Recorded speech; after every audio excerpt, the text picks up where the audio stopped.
whatever stage of life that we're in, the fundamentals we're going to talk about will make a measurable difference for you, but you're going to have to decide what's right for you. So all I'm trying to tell you is, today, think of this as a second opinion. Think of this as the most important subject of your life, even though you may not have made it that way. Think of it as something that isn't a should, but a total what? A must to master, because if you master this, everything else you can dream of is available to you. And if you fail to master this, everything else goes to the wayside. I mean, I meet people all the time in relationships and they want relationship therapy, and I say, you know what you gotta do? You gotta exercise, you gotta work out, you gotta lose some weight. You guys are just so tired, there couldn't possibly be any passion. When you're exhausted, there is no passion. And people say, okay, well, I'm gonna really work on a plan, and I'm gonna organize things, and I'm gonna find the best trainer, and you know, I come back and I'm talking to them a week later and they're still planning things. This woman's telling me, no, but I'm gonna get the best trainer. I got the very best trainer, organize this. I said, ma'am, with all due respect, you don't need a plan, you need a trainer, you need somebody who gets behind you and just yells, run! Move!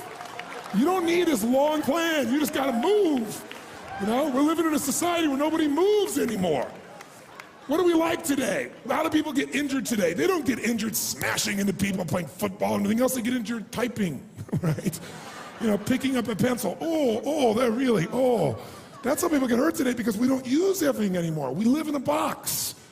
Think about it. Think about our lives today and how different it is than maybe the way we were formed to be made. To run, to hunt, to create, to procreate, to raise our children, to move, to farm, to do all the things that made us use all of our body. Today, what do? You wake up and you have this box life. You have a box breakfast, right? You get in your box car, you drive to your box office, you load up a box elevator. You don't use the stairs, of course, right? You go to your box office where you type on a box, talk on a box, right? Go into a box room for meetings, right? Sure enough, got a little box you can type on, listen to music on, box, have your box lunch, drive your box home, or get in the train or subway, and another box home, get home to your box, and then turn on the box, type on a box, message on a box, and maybe go get a cylinder to change your state, right? You know, maybe. And most people's idea of exercise in our society today is fill the tub, pull the plug, and fight the current. You know, that's the world we live in today. And so it's not hard to figure out why we're getting fat and why we're feeling kind of tired and why we're building up acid in our system, consuming foods that have nothing alive in them anymore, where everything is denurtured and everything is chemicalized or radiated. So it can feel overwhelming. But I think if we got back to our common sense and if we were really committed, we can make it all work. And what I'm trying to say to you is really simply this morning. I'm gonna take the morning and not talk to you about how to do this. We're gonna figure out why to. Because 80% of success in anything is psychology and 20% is mechanics. It's the beliefs you have that are guiding your decisions. Listen, if you make a different decision, will you take different actions, yes or no? Yes. If you take different actions, will you get different results, yes or no? Yes. So this day is about some new decisions. Some decisions about what you're gonna believe about health and energy, how important it's gonna be from you from now on. What's gonna be a must for you versus a should for you. And it's not gonna be a day about giving everything up. So those of you who stop breathing while I'm talking about that, I'll give you a little clue. Now, if you met me when I was 25, that's what everything was. Everything was give everything up, right? Because I was a masochist, I was extreme. But thank God I met my wife, Sage, right? Anybody who's been through our Life Mastery program, they all bow to Sage because she balanced me out. Before I met Sage, I'd gone 24 years without one bite of chocolate. 24 years. I didn't eat ice cream, I didn't eat anything. And then I met her. And here's this woman who's just beautiful, mentally, emotionally, spiritually, physically.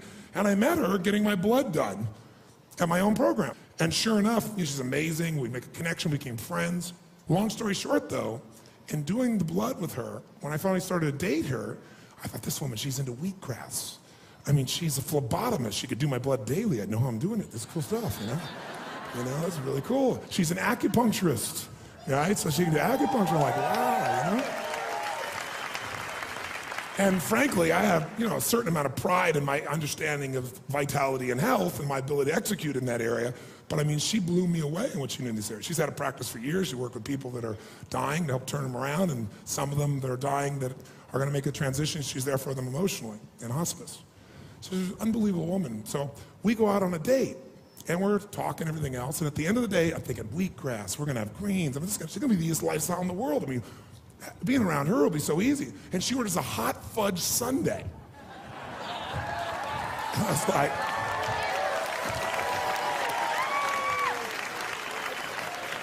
I looked at her and I said, what are you doing? And she said, living, anal man.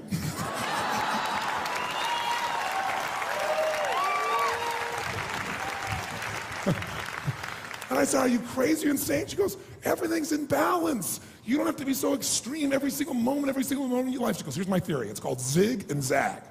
She goes, I zigged. I live this stuff 90% of the time, but I give myself the chance 10% of the time to play and enjoy. I was like, ooh, I didn't like that at all. Playing and enjoying, right? Food should not be entertainment. Because, you know, it took an unbelievable amount of discipline to create the changes and momentum in the other areas of my life, and I applied it here too. But fortunately, I've matured a little bit, and now I have ice cream every now and then, and I have just about everything every now and then because I want to be with my wife. And it's actually put a balance in my life. There's actually a relaxation, there's an enjoyment. When I'm doing things that are healthy, I enjoy being healthy because it doesn't feel like I haven't do this, it's because I'm choosing to. And I know I always have the freedom to choose something else. But I choose, the vast majority of the time, those things that give me more energy, because once you feel this kind of vitality in your body, you never want to go back. Let me tell you how my journey began real quick. This woman I was very close to calls me up one day and she's hysterically emotional and she can't even talk. I'm like, what is it? What is it? She goes, my mom, it's my mom, it's my mom. And, you know, people, and they can't breathe. I said, what? She said she has cancer. And I was like, oh, I don't even want to hear about this. I don't want to hear the subject. I don't want to do this. And I said, what? Well, what'd they say? She said they gave her 9 weeks to live. She had tumors up here in her shoulder that were protruding out, and she had them in her feminine organs. And so my whole heart just like freaked out. But one of the interesting things that I think is beautiful about human beings is most of us inside will do more for other people that we love than we'll ever do for ourselves. I mean, no BS. How many of you do much more for your kids than you do for yourself? Even though it doesn't make sense, you do it. Come on, how many do this? Say I. It's part of the beauty of human beings. It's part of what humanity is really about. So I went from scared to I gotta help. And when I kicked I gotta help, all my fear disappeared. And so instantly, in every other area of my life, I always knew, okay, here's how life works. Anybody else is getting a result, I don't care what the result is, you can get it as well. All you gotta do is model them. So I said, look, there have been plenty of people that have had cancer, and they were told they're terminal, and they got over it, they got it turned around, they're totally healthy today. I said, well, listen, don't you give up, this is absurd. Let's go find people that have turned it around, people that were told there's no way you're gonna make it. Let's find out what they did, we'll get her to do the same thing, she'll get the same results. That's what we'll do. And she said, well, I don't even know where to start, and do you know anybody? I said, I don't, but I said, you know, people take a lifetime, and they take their lifetime and put it in a book, or a decade of their life. I said, there's gotta be answers here. I said, I will find the answers. I said, I promise you. And so I kicked into gear, and I said, okay, here's what I'm gonna do. I'm gonna read a book a day. You know, I took a speed reading class, and I would consume it. I wouldn't just read one more time. I'd go through it and underline it, go back through and pull the pieces out and figure out how I could apply it. And so I didn't quite do that, because as I started reading, after I got to about the 15th book, I really found myself in a place where I was totally confused. Because it's like one expert would say, do this and this and this, and you'll live forever. And then you'd be this other expert, and they go, no, don't do that. If you do that, you're an idiot, you'll die. Do this and this and this, and you'll live forever. And you read a third one, and then I'm reading about two of them are suing each other over which one is right. And I'm thinking to myself, this is completely insane. So I had to come up with a criteria of how I would know. How do I know? I'm not gonna put my life into somebody else's hands, and I'm certainly not gonna do that for a dear friend. But what I decided is, it's got to not only make sense from science, because they all seem to be scientific, they all have the background, they all seem to be able to prove their point, and they all are teaching the opposite of what it takes to be healthy. So what it's got to be for me is it's got to make common sense.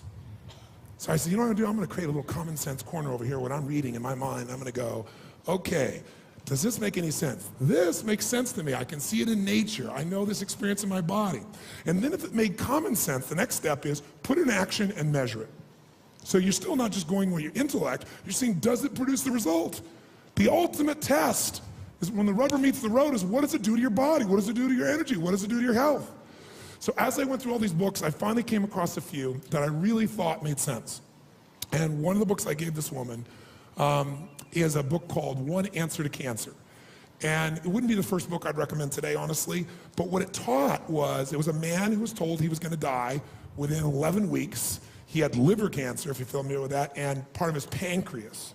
And pancreatic cancer is, you're terminal, basically. And he was a dentist. And he just decided that he understood that the process in the body, the way toxicity builds up in the body from studying the teeth, that he'd be able to clean that out of people's mouths and change them. He thought, I should be able to clean that out of my body. And he thought, disease feeds. The body breaks down because there's an environment that's polluted. It doesn't just break down. It's not like something just strikes me. There had to be something there in my environment that did that. And he said, I'm gonna purify my environment. And so he went on this cleanse, and he cleansed everything. He cleansed his colon, an area where it's not an attractive subject, but the average American's walking around with anywhere from 8 to 20 pounds of dried fecal matter that's hardened in their colon. And when they opened, remember John Wayne? When they opened it up, they had 28 pounds of hard fecal matter that was dried hard in his colon, toxicity. So he cleansed his colon. He did all kinds of very amazing things. He went on live food diets to give his body the enzymes that would need to be alive.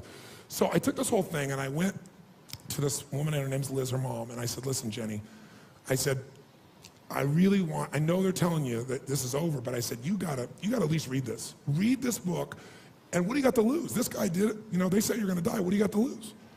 And then I give her a second book that I do recommend still, and it's called As a Man Thinketh by James Allen. It's one of my favorite little books. I hope you've read it. If you haven't, go read it. You can read it in an hour. As a Man Thinketh. Because even at that stage of my life, I realized the power of your mind, which really is your mind and emotions, because they go together. As soon as you think it, you start to feel it.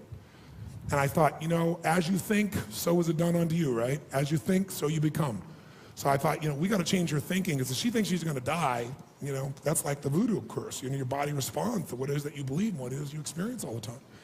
And so I gave her these 2 books, and then she started applying them. And it was unbelievable. She lost like 15 pounds immediately. And you could see within, I don't know, probably accurately 2 weeks, the shift where you would barely see this going here. It sunk down to something so small you could barely do it. So the doctor then comes to her and says, well, I don't understand what's going on. We ought to do exploratory surgery. And she comes to me and asks me what she should do. And I'm a 19-year-old kid. And I go, oh, great. I tell you no, and then you die. And that'll make me feel really good and your family good. I said, I can't make this decision. I said, you gotta make this decision. She goes, well, the doctor says I should do it. I said, well, to me, if you can physically, you're feeling so much more energy, you're not going through these vomits, you've seen this has shrunk, you can feel this area shrunk. As this area down here shrunk, she said, yes. I said, so, well, that's the lymph of your body that's shrinking down also. Those areas where the lymph is, that's the part of your body that's like the sewage system. That's what gets rid of the waste out of your body. I said, so all this is getting smaller. I mean, that appears to be a good sign. I mean, I can't tell you. She goes, I don't know, okay. She goes, I don't think I'll do it. And then her doctor convinced her to go for the exploratory surgery, but it was 2 more weeks. By the time it was 2 more weeks, she couldn't see anything here, and she couldn't feel anything in here. 4 weeks. And so she goes in, and they do the exploratory surgery because he convinced her they must.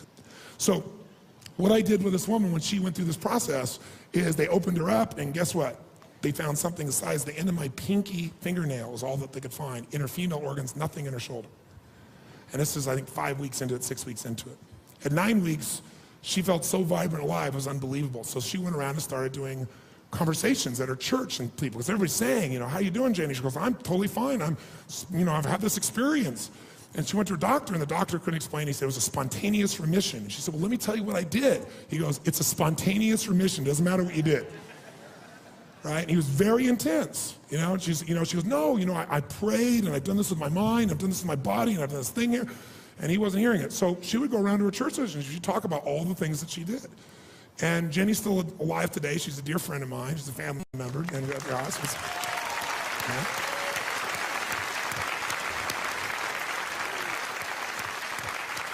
And over the years, I can't tell you how many people she's coached, because you can really coach people when you've done it. You can know stuff and you can't coach. You can talk about it, but you can't coach someone to results because you've never been there. You can't take somebody place you've not been. Energy is a place that I've more than been, right?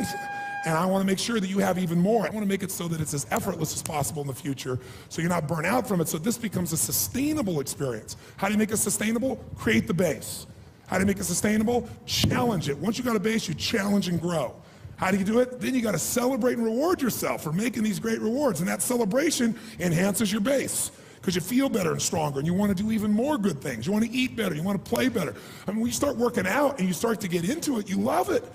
You love it. And then your base gets even stronger so you can take on a bigger challenge in life. And sure enough, you reward yourself and celebrate some more. And it becomes how the rich get richer, how the happy get happier, how the healthy get healthier, and the poor get poorer, and the depressed get more depressed, and the unhealthy get more unhealthy. It's momentum. Today is that process of momentum. My goal is for you today to have more certainty. Certainty that you have the answers that can guide you, and that there will be challenges in your environment. There are going to be environmental challenges. There are going to be all kinds of things you'll face, but whatever it is, you can handle it. And I'm hoping that as a result of today, you'll not only make a difference in yourself, but you'll own this so much that you won't have to lecture anybody. They'll come to you and go, oh God, you have so much more energy. You look so much better. You lost this. How'd you do it? And you'll say, let me tell you. And you will be a person who's a force for good that'll pass it on to other people. So my goal today is to plant seeds so that you not only get this, but this spreads to other people.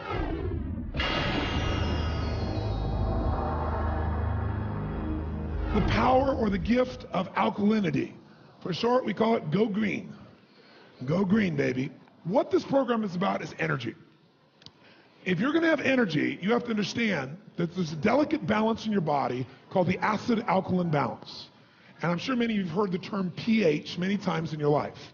But usually you might hear it about a hair product or something of that nature, unless you were studying your body a little bit. But just as your body has to regulate its temperature, ideally at what temperature?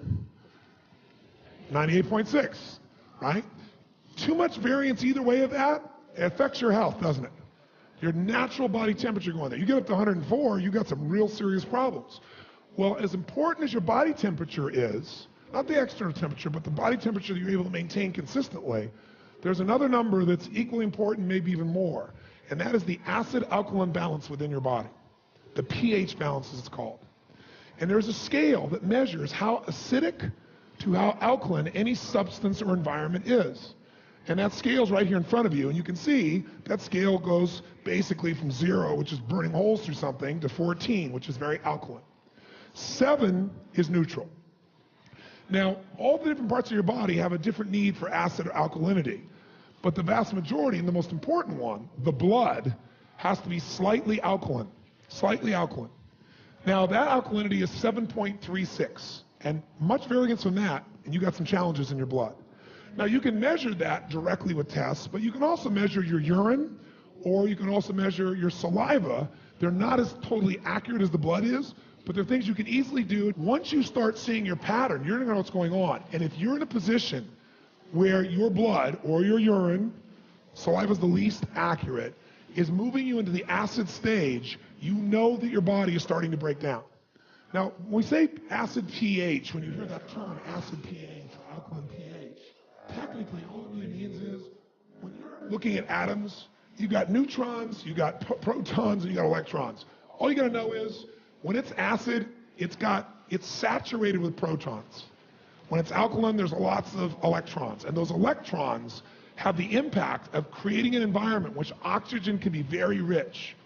They also are that alkaline environment is what makes those red blood cells have a negative charge that makes them bounce off of each other so they don't stick together, so they flow through your body and you get the oxygen that you need. Also, it's very difficult in a highly oxygenated environment, a non-acid environment, for microorganisms to grow in mass. They stay checked, they stay balanced when you're fully oxygenated. But when your bloodstream gets acid, it's like putting out the pollution and wondering why the rats show up. So alkalinity has got to be a major focus, and it's very easy to get yourself to stay alkaline, but you got to think the power of it. How many of you here have worked out really hard but still can't seem to get lost those last 10 or 15 pounds or 5 pounds away? How many have had this experience? Raise your hand, say I. A lot of people say, oh, it's my metabolism. Well, that would be true to some extent, but a lot of people work out like crazy, they still don't seem to be getting the result. When your body is extremely acidic, you don't get as much oxygen. When you don't get as much oxygen, everything slows down, including the metabolism, even though you're working out. In addition, as you work out, if you work out hard and you're working out in an anaerobic way, you're building even more what? Who knows? Even more acid. So a lot of people are actually, the body then says, wait a second, we gotta retain more water here to protect it, and we gotta get these acids away from the critical organs of the body, so we're gonna retain fat, put it in the fat until the body has time and has enough energy again where we can push it in the bloodstream and excrete it again. We can get rid of these wastes. So fat actually protects you. A lot of people, by the way, are in much worse shape when they're skinny than when they're fat, when they're toxic, because the people that are overweight very often have more of a buffer to deal with some of those acids. By the way, overweight and underweight are still acid problems. The only difference is when you get very acid, some of you have a genetic tendency that as you get over acid, your system excretes the water rapidly to try to get rid of it. And in that acid environment, these microbes like yeasts grow like crazy and they consume your nutrients. So as a result, you don't get the nutrients, you keep feeding them, and you're in a position where you're saying, why can't I put on any weight? Some of you, your genetic tendency in this environment is to store fat quickly to protect yourself. You have the same acidic environment and the animals inside you, these microorganisms, are eating your sugars as an example. So you still need sugar. You're not assimilating it, so you want to eat more. So you keep eating more and more, never getting the nutrients you need. You're starving for nutrients because you're setting up a population of microorganisms in your body that you're feeding. They got to be cleansed out. And the way to cleanse them out is alkalize. In an alkaline environment, you're going to have rich oxygen, and they will not subsist in that environment. Cancer cells don't even do well in a highly oxygenated environment. They don't live in that kind of environment. They live in an environment where there's no oxygen or very limited oxygen or lower levels of oxygen. That's what makes them grow. So if you want to know the consequences, the first thing you can think of is if you're really over fat, think of I'm over acid. If you feel like you're fat, I'm over acid. If you will alkalize like crazy, and the way I'm going to show you in this principle, you'll lose weight so fast it'll make your head spin, and your mind will be blown. Because how come I've held all this time? Because once the acid's out, you don't need to retain the fat to protect you, and your body will let go of the fat. But remember, if you keep dealing with the cause but not the source, nothing changes long term. This will really be encouraging to many of you. Too much acid decreases the oxygen affinity for hemoglobin in the blood. It creates free radical damage. It slowly attacks and eats away at the smooth muscle tissues and the inner walls of arteries and veins. It becomes more difficult to control high blood pressure when you're acidic like this. It disrupts the lipid and fatty acid metabolism. It increases the likelihood of cellular mutations. As I've already described, cells mutate as a result. Electrolyte activity is impaired. It decreases your energy reserves. And it often, allows the binding of cholesterol to heavy metals. So now you don't just have a cholesterol problem, you have these toxins that are stuck in your system simultaneously. How do we balance all this out? Number one, this is the principle. From now on, you want to measure your alkalinity on a regular basis. Get a little pea strip or get a little element, and on a regular basis, check how you're doing and see what the pattern is. Because the blood doesn't lie. And urine will be the next best element. It won't lie, and that's probably what most of you will end up using, or you'll use, the saliva strips. But it's very easy. You'll know the color after a while. You click it, takes 2 seconds. You go to the restroom, click it 2 seconds, and you'll know where you stand. And if you are acid, you want to take immediate, massive action to what? To what? Now, what does that mean? Well, first of all, when you have a lot of alkalinity, you're going to have this oxygen, you're going to have electrical charges. You ever heard about alkaline batteries? Do they last longer or less than other batteries? Which one? Do you ever see a battery when it dies and won't work anymore? What happens? You get battery acid coming out of the side, don't you? A battery can't do the charging when it comes to acid. The alkalinity, it's the right balance in that lets it keep going and going and going. Well, that's what keeps me going. That's what's going to keep you going, is alkalinity. Now, how do we get there? So easy. Go green. 2 things make you alkaline. Number one thing that's going to get you there is green plants, green live foods. They have an enormous amount of alkalizing capacity within them. And when you think about your life and your diet, you want to think, you know what? I want to make sure that I'm making sure, ideally, about 70% of my diet is more alkaline. Now, greens aren't the only ones that'll do it. Ideal foods for alkaline forming and life-giving, I give you a whole list. Almonds are a great little snack you can have. Carrots, dates, avocados. Avocados, here's a fat that's a great fat. Avocados should be a regular part of your life. It's a fantastic fat. They're great for you, and they'll also keep your blood sugar stabilized. You won't have those ups and downs of being starving. Avocados are fantastic for you, but they're also alkaline. Limes, coconuts, celery, cucumbers, cauliflower, Brussels sprouts, asparagus, green beans, broccoli, and you can see the list goes on and on and on. Mostly live foods, the most alkaline foods for the most part are greens. Greens are some of the most potent ones that you have. Secondly, you want to avoid acid-forming foods which are devoid of life. So pork and veal and beef and chicken and turkey and eggs, shrimp and lobster. You go, Tony, you just took away my entire meals. What I said is you want a ratio just like water. What's the ratio you'd ideally have? 70% alkalinity. So you're gonna have your lobster, if that's what you're gonna do, which again, that's more toxic amongst the fishes that you can have because it's on the bottom of the ocean where all the wastes drop down to. But if you're gonna have it and make sure you got a great, huge salad, and that's the majority of what you're eating, some vegetables, some elements of that, and then you have your lobster. You don't have to give up everything. All you wanna do is make sure you're cleansing, not clogging, and alkalizing, not creating acid. How many follow that? Say aye. So bread creates acid. So make sure if you're gonna have that bread, that there's gonna be enough greens in your diet that are gonna help balance it out. That's all you gotta do. Or make it that one day out of a week, or that 1 or 2 or 3 days out of a month where you're zagging and you're gonna enjoy yourself, and then you're gonna cleanse yourself. How many follow the difference here? Say aye. How many think that might be doable? Say aye. So you want to avoid the acid foods in a ratio that I described. You want to have the ideal foods that are alkaline, and you want to supplement your diet with quality greens. Quality greens. And the last thing that you can do that can alkalize, and it's really simple, and it should be the habit for everybody here. When you wake up in the morning, first thing you're doing besides breathing is doing what? First thing you want to do with that water, put some lemon in it. Because lemon will alkalize that water immediately. Right? And you can get lemon anywhere. You can be at a hotel, you can be anywhere. You say, man, I'm getting acid. Call downstairs, cut a lemon in half, squeeze it in, you're ready to rock and roll. Any restaurant you go, you can always get lemon. You go to a bar, you can get lemon. You can always alkalize with lemon water. And you can make the lemon water warm like a tea and it'll taste good, or you can just drink it as regular water and it makes water more flavorful. You know, after a while, you're not gonna want any of the soda pop and the other things that were creating acid for you before. So making sure you put in lemon water is number one. Number two is, you gotta get yourself in a position where you have the greens in your diet. Wheatgrass is one of the greatest sources. Sage and I start every day, first thing we do, get up, boom, we're breathing, we got our rebounder over here, we're drinking our fluids. And we're having some water with some lemon, we're having a green drink. If we have a lot, fresh green drink right then and there with wheatgrass. We have wheatgrass and we'll have like a cucumber drink. And we'll just drink it. It's like a tonic. And immediately any acids that you accumulated overnight, whatever, are starting to be flushed out. And then ideally, you're not gonna find wheatgrass everywhere always. If you can, it's wonderful. But you wanna get a great product. And we manufacture a product that we've manufactured for some time. And what it has is a whole series of the most concentrated alkalizing forms. And it has something called MSM in it. MSM is in all the parts of your body, cells of your body. It's when you go to an orange orchard and you have that smell, the smell comes from MSM. It's absolutely critical as an ingredient, and it's within the greens. So it doesn't taste terribly good, but when you mix it with your greens, and when you mix it with some lemon, I should say, you can take that little powder with you anywhere, and you can alkalize.